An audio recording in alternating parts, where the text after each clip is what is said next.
8 years. That's how long it took me to get to 1,000 subscribers. December 1st, 2017, I posted my very first video. And even though I could have given up so many times, I have learned a lot of lessons that have changed the trajectory of my channel, but I think has also changed my life. So in this video, I want to tell you 7 things that I wish someone had told me at the start of my journey. Hi, my name is Donald, and if you're new here, my goal is to share you some tips that I think are going to help you on your journey. Aside from the fact that I'm someone who helps creators with their own channels and has been able to generate like subscribers and views for my clients, I'm also someone who deep in my heart is a creator. So if you're someone who is trying to grow your channel and you've been stuck under 1,000 subscribers, or you're above 1,000 subscribers and you're trying to figure out some things, this video is for you. I love number 1. Consistency is harder than it looks. If you've ever tried to find any resource about like how to succeed as a creator, everyone tells you it's consistency, consistency, consistency. But nobody really tells you how to stay motivated when the views are not there. If you're someone who's posting content, you want to get some form of feedback. You want someone to like your content, you want someone to follow it. But nobody really tells you how to stay motivated when the views are not there. I'll give it to you straight. It might take a long time for you to get views. It might take a long time for you to get those likes. It might take a long time for you to get those subscribers. What you can use is to build habits. So what kind of habits can you build to be able to ensure that you stay consistent and motivated? So it's not necessarily about like doing the thing, but it's about all the things that you're doing around it. Let me give you an example. I'm someone who I love to make content. So right now I'm filming this video in my car. And one of the habits that I've created is to get into my car and drive somewhere and record a piece of content.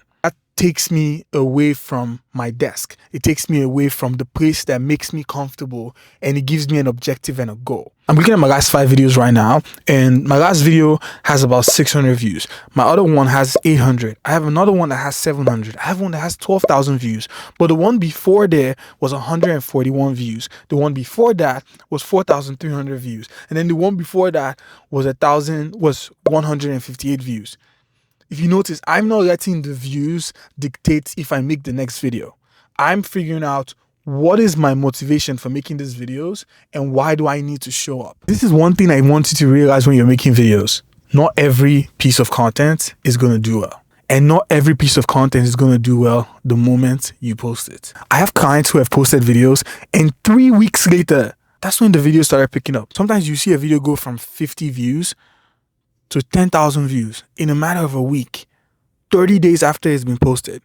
So rather than focusing on the views, why not just focus on creating the next thing? So find that motivation and go create. And just keep creating and have fun with creating. Now, lesson number 2, focus on progression, not perfection. We love perfection. We're artists, we're creators. And I myself, like I would spend so much time. I went to film school and my intention for going to film school was to make the best piece of content, like the best films that I could make. When you're on YouTube, because of the short amount of time and how many pieces of content you need to make, I'm not saying that you shouldn't obsess over the details. You absolutely should. Because sometimes the 2% that you obsess over is what makes or break your video, is what makes your video different. If your intention is to grow on YouTube, I need you to obsess over those details, but don't spend 1,000 hours on it. How can you spend 1 hour obsessing over this detail and moving on and getting your video to post? Let me give you a good example. This video I'm filming right now, I could throw in a bunch of like graphics. You're a YouTube creator and you're also a consumer and you're watching other people's videos. You get super obsessed. You're like, okay, I want to put the text this way because this is the way I can help improve my watch time. But I don't believe in all that. I don't believe that I need to make this video the most fast-paced, obsessed editing for it to be effective. Because you also, on this same platform, you also see people who just like sit, have great personalities, and they talk to the camera, and it gets the message across. And sometimes they end up getting more views than other people. Depending on the type of creator you are, I just think spending 1,000 hours working on one video is not an effective way to create. Your first 100 videos would probably suck. Your first 100 videos are probably going to be really, really bad, but that's okay. The point is not to be perfect. The point is to improve. And the more you do something, the more reps you get into it. Like when you go to the gym, the more reps when you're running, the more endurance you build, the more you get a lot more confident. And the moment I stopped chasing perfection and chase progression, I think that's when everything changed for me. Lesson number 3, the algorithm doesn't hate you. I used to think the algorithm was out to get me. I would spend, if you watch some of my old videos, I love documentaries. So I would interview a creator, I would travel, I would spend so much money, so much time, hours, I would obsess over the cuts, and then I would post a video and nothing will happen. It will get 200 views. And these are videos where before I hit publish, in my head, I'm like, this is a video that is gonna hit 1 million views. I had this thing last year where I was like, one video would change my life. And I still believe that. But now I believe that any of these videos can change my life, but I'm not going to rely on just one video because I have so much to give. And if I have to create a video, if I have to create 10 different versions of the same video, I'm going to keep creating until I find that community that I am longing for. One thing you should ask yourself, if your videos are not getting views, is this video valuable? Who is this video for? If you ask yourself those questions, you could try to retitle the video, and maybe the algorithm is going to be able to point that video to someone else. And you want to try to get all this done from the start, ideally. But I have seen people who have changed thumbnails and videos have gone from 200,000 views to 1 million views. And for me, I had to shift my mindset from what do I want to make to what does my audience want to see. I'm still figuring out what kind of videos are working on my channel. This, for example, is an experiment. I don't know if this video is going to get views or not. But what I do know is I know who I'm talking to. The person I'm talking to is someone who is at the same stage as me. They're not sure what next to do on their journey as they're growing their platform or trying to put out more videos, and they're stuck. I know that's the person I'm talking to. So with the next couple of videos I'm about to make on the channel, and I hope you like this video and subscribe, these are the people that I'm going to continue to talk to. Because I do this for a living. And I do have a lot of data.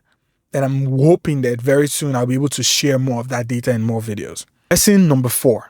Your biggest supporters are strangers. There was a video I saw on TikTok, and the person was like, when your friends are not supporting your content, and your friends and family might not watch your content, I think that's okay. People who will support you are the people who are most connected to your message.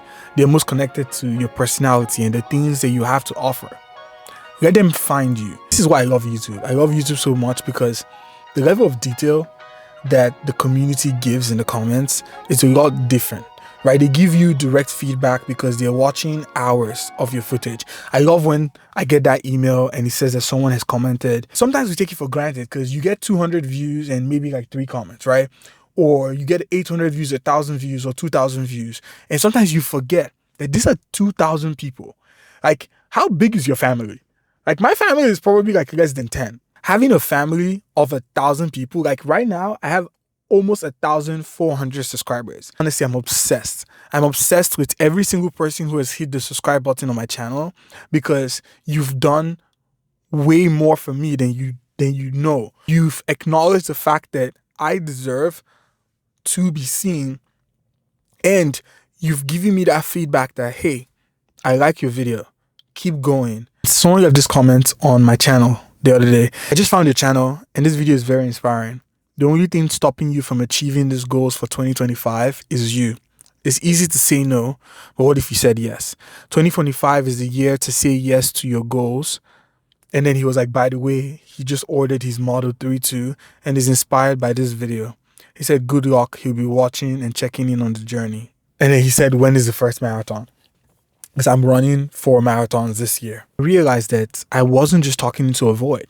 I was talking to a community. And I needed to understand, if you want to hit 1,000 subscribers, if you want to hit 500 subscribers, you want to hit 2,000, 10,000, even if it's 1 subscriber, that's a human being.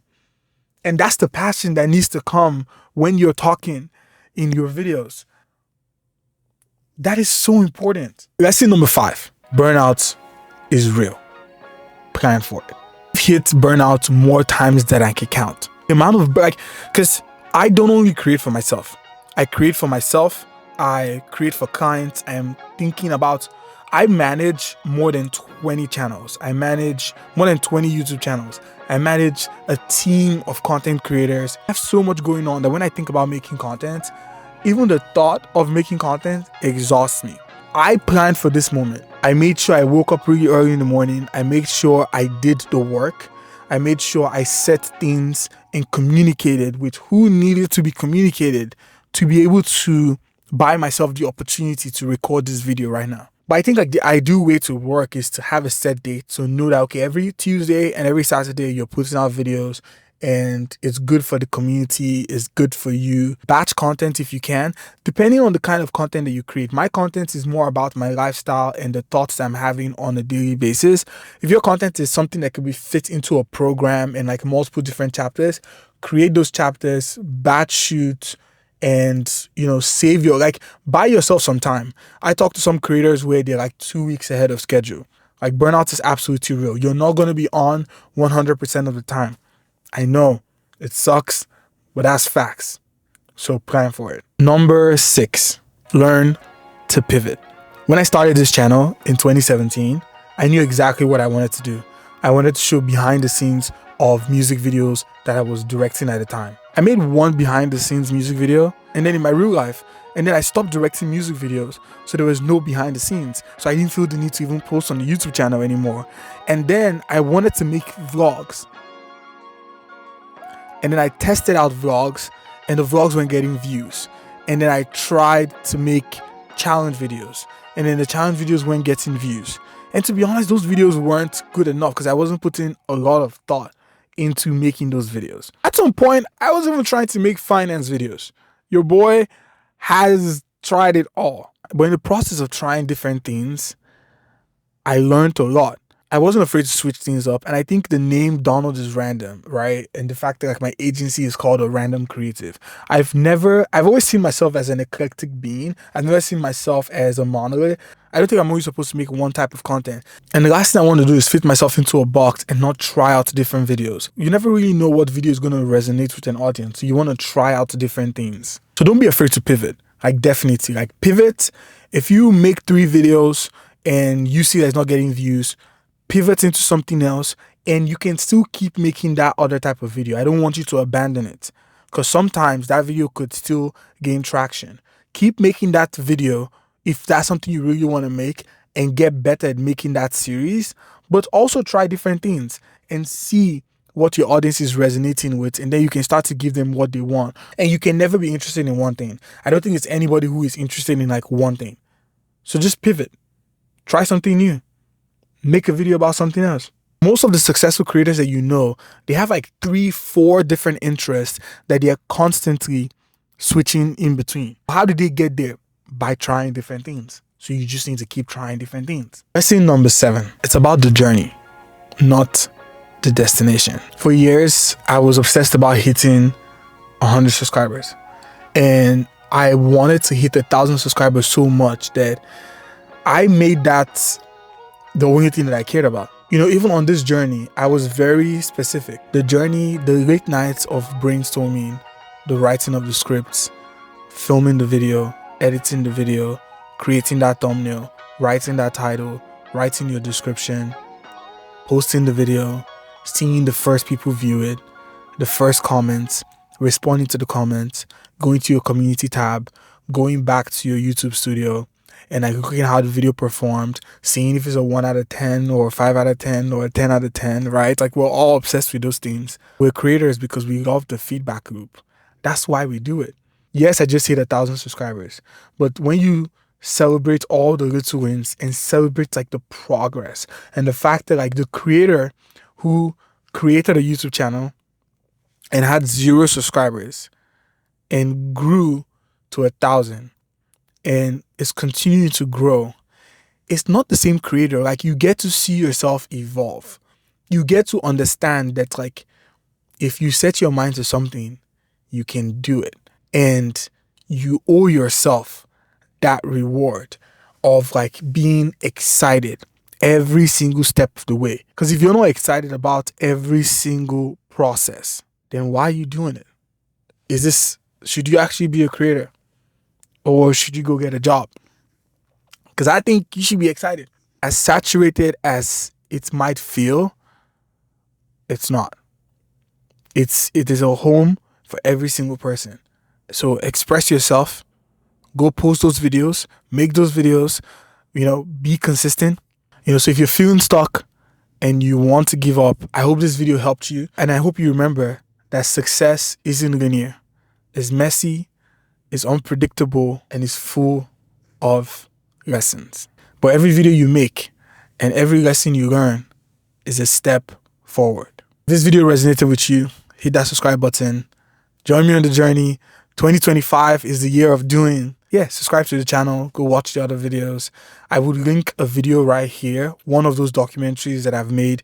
This is about a creator who hit 1 million subscribers recently. He's an African-based traveler. He's, one of my very good friends, Tayo, I know.